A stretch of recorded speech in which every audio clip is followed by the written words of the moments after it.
Hey guys, কেমন আছো তোমরা সবাই? আমার মেয়ের এখন পক্স হয়েছে, তাই আমায় রোজ বিছানা চাদর চেঞ্জ করতে হচ্ছে। কখনো কখনো এক দুদিন পরে পরেও করছি। তো দেখো, আমি বিছানাটা গুছিয়ে নিয়েছি। তারপর এটা হচ্ছে নিম পাতা, এটা দিয়ে ওর গায়ে আমি সবসময় সুড়সুড়ি দিচ্ছি। সবসময় জ্বালা পোড়া ব্যথা করছে, তো খুব কষ্ট হচ্ছে। ওই জন্য ওটা টাটকা নিম পাতা প্রতিদিন নিয়ে আমি ওটা একটা গোছা বানিয়ে রেখেছি, দিয়ে ওটা দিয়ে পিঠে গায়ে ওটা শরীরে সুড়সুড়ি দিচ্ছি। আর এটা যেটা প্যাকেটে খুলছি, এটা হচ্ছে বাসি নিম পাতা, যেগুলো ধরো ওই নিম পাতাটা থেকে খুলে পড়ে যাচ্ছে। তারপরে তোমার এমনি যে নিম পাতাগুলো বিছানায় ছেড়ে ছেড়ে পড়ছে, ওর মাথায় দিতে হচ্ছে, সেই সব নিম পাতাগুলো আমি ওই প্যাকেটের মধ্যে স্টোর করে রাখছি। আর এটা হচ্ছে প্রতিদিন নতুন নতুন নিয়ে এসে গোছা বানিয়ে সেটা দিয়ে ওর গায়ে পিঠে সুড়সুড়ি দিই। আর জানো তো, ও না এই পক্সটা হচ্ছে, দেখো হাতে কেমন বড় বড় হয়ে গেছে।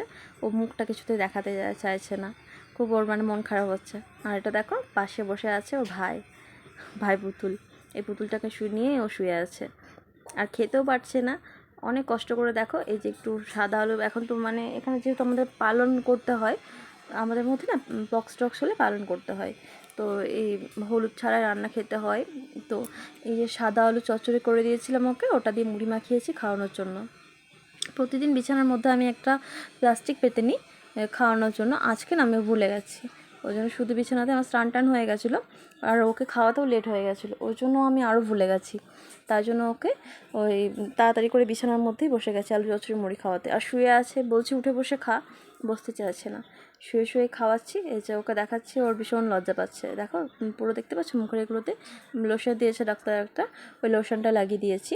আর এই যে ভাইটাকে নিয়ে শুয়ে আছে, ক্যামেরায় দেখাচ্ছিলাম বলে উঠে চলে গেল। এটা কখন থেকে মুড়িটা নিয়ে বসেছি, অনেক কষ্টে একটু একটু করে খাওয়াচ্ছি। এমনিতেই তো রোগা পাতলা মেয়ে, আরও মানে পক্স হওয়াতে রোগা পাতলা হয়ে গেছে। এত যে কষ্ট হয় পক্সে, আমি না হলে জানতে পারতাম না, আমাদের কখনো কারোর হয়নি জানো তো। আর দেখো, তারপরে ওকে মুড়িটা খাওয়ানোর পর ওকে আমি চেঞ্জ করে দিলাম। তারপরে এই যে ওর দুপুরের লাঞ্চে হচ্ছে ডাল আর বড়ার তরকারি। এটা হলুদ ছাড়াই রান্না, কিন্তু হলুদ হলুদ দেখতে লাগছে। ওই একটু মানে জিরে গুঁড়ো, একটু কাশ্মীরের চিড়ে দেওয়া হয়েছে, সেই জন্য। টাটা।